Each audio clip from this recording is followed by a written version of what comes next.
En Turquie, que je connais le plus, l'opinion publique est très pro-palestinien, traditionnellement est pro-palestinien, n'est pas forcément anti-israélien au sens des pays arabes en Turquie, mais il est pro-palestinien avec deux motivations. Première motivation, c'est évidemment une solidarité religieuse qui est importante.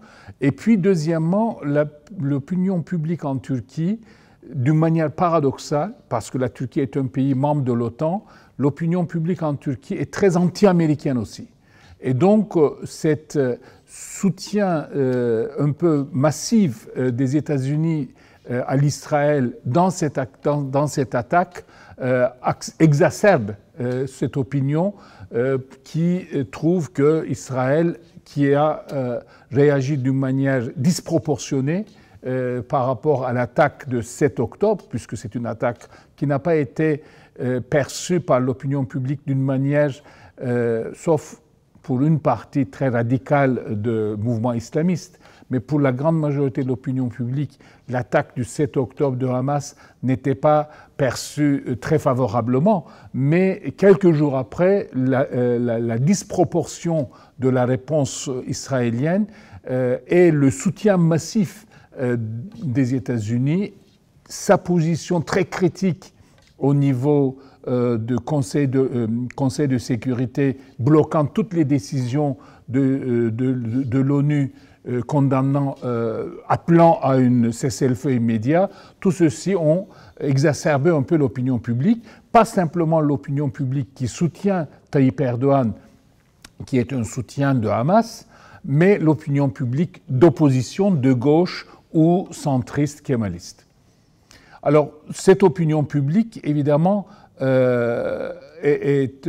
par rapport à l'Iran ou les pays arabes, n'a pas le même peut-être engagement, parce que du côté de l'Iran, l'opinion publique, je ne sais pas très bien, il doit y avoir une opinion publique qui soutient beaucoup Hamas, qui est un peu le pro-gouvernemental, mais là il faudrait probablement se renseigner auprès des spécialistes de l'Iran, puisqu'il y a aussi une partie de l'opinion publique en Iran qui trouve que le gouvernement iranien, qui réprime massivement les libertés fondamentales en Iran, est aussi un peu responsable du désordre du Moyen-Orient. Donc du coup, probablement, il doit y avoir un clivage entre les deux opinions.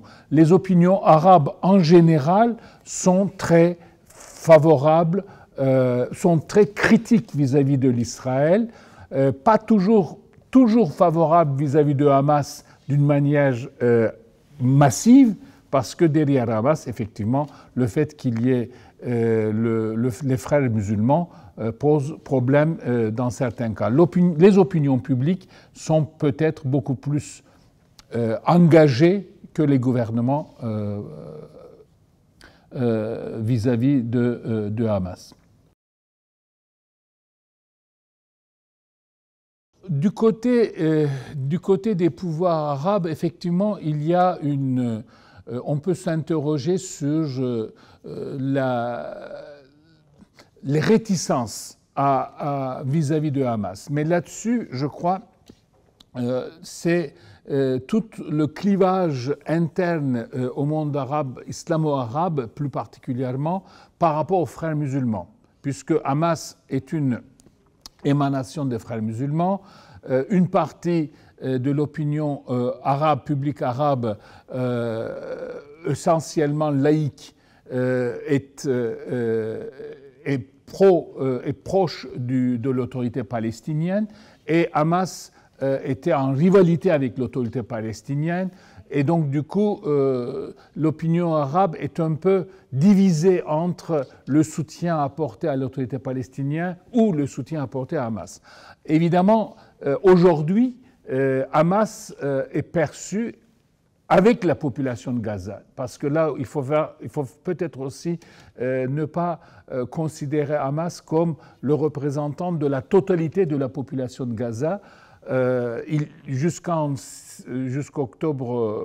7 octobre, jusqu'à l'attaque organisée par le Hamas, Hamas était pas mal critiqué dans la bande de Gaza par la population gazaoui.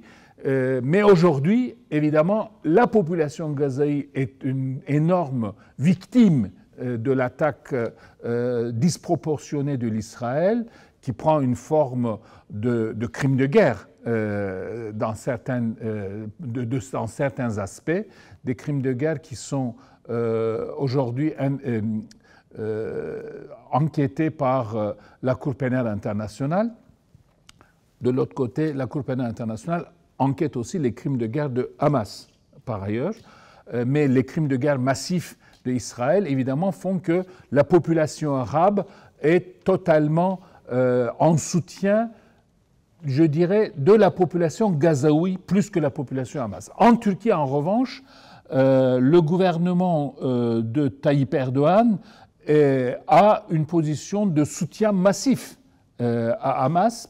Jusqu'à il y a quelques années, les leaders de Hamas, qui étaient chassés de différents pays, résidaient à Istanbul.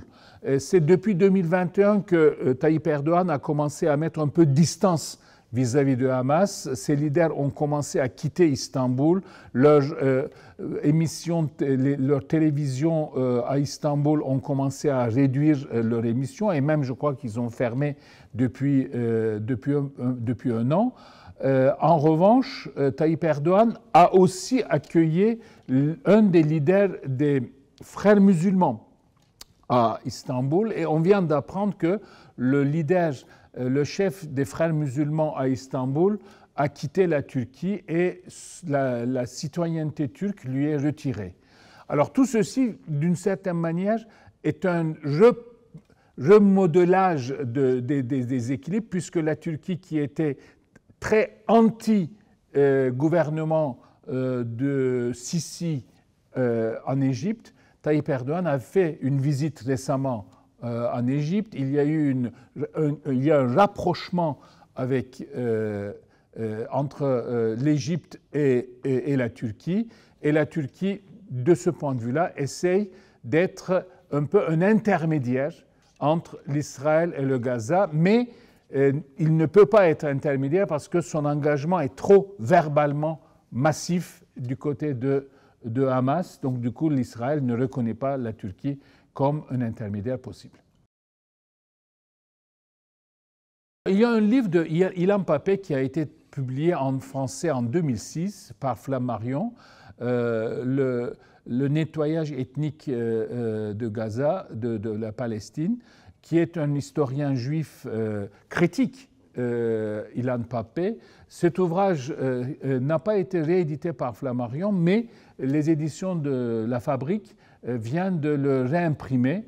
Et donc, c'est un ouvrage qui montre un peu l'origine de ce problème. Le problème depuis 1948, il faut le situer évidemment dans une dynamique longue, sans que, il faut que je précise, que l'attaque du 7 octobre soit justifiée par l'histoire.